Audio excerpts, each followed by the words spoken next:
This is part 2 for my video from yesterday because I was talking about if someone is making you feel uncomfortable, say it. And I was reminded that there are exceptions to that, and this is what happened. I was finishing up surfing and I store my surfboard in a locker at Waikiki Beach. So basically it's this walkway that goes from the sidewalk to the beach. It's about 2 blocks long and it's just lined with surfboard lockers. So I rent a space there and store my board there. So I was putting my board away. So my locker was here and my board was on the ground because I was putting it in the board bag that I stored in. And I had been wearing a wetsuit, but I took it off. So I was wearing a sports bra and bikini bottoms. And I wear Brazilian bikini bottoms, so my ass cheeks were totally hanging out, which I was at the beach, so this normally isn't an issue.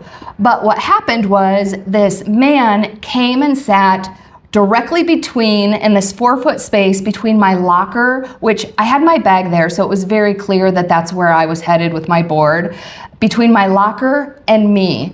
So this would have been an invasion of my personal space, regardless of what I was wearing. But the fact that I was bending down to zip up my bag in Brazilian bikini bottoms meant that he had a front row seat to my bare right there.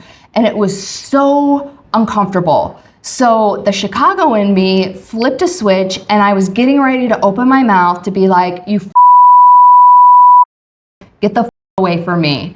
But my intuition was on high alert and it was like, nope, keep your mouth shut. And because something just felt dangerous about it.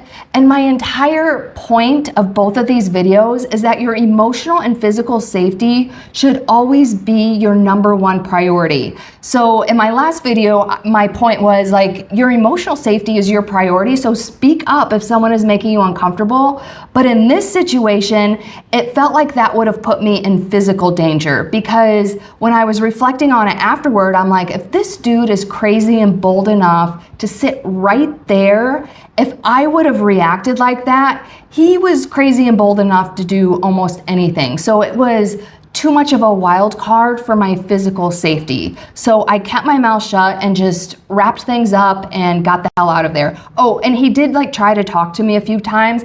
I just totally ignored him. I pretended like I didn't even hear him. So my overall point is your emotional and physical safety should always be your #1 priority.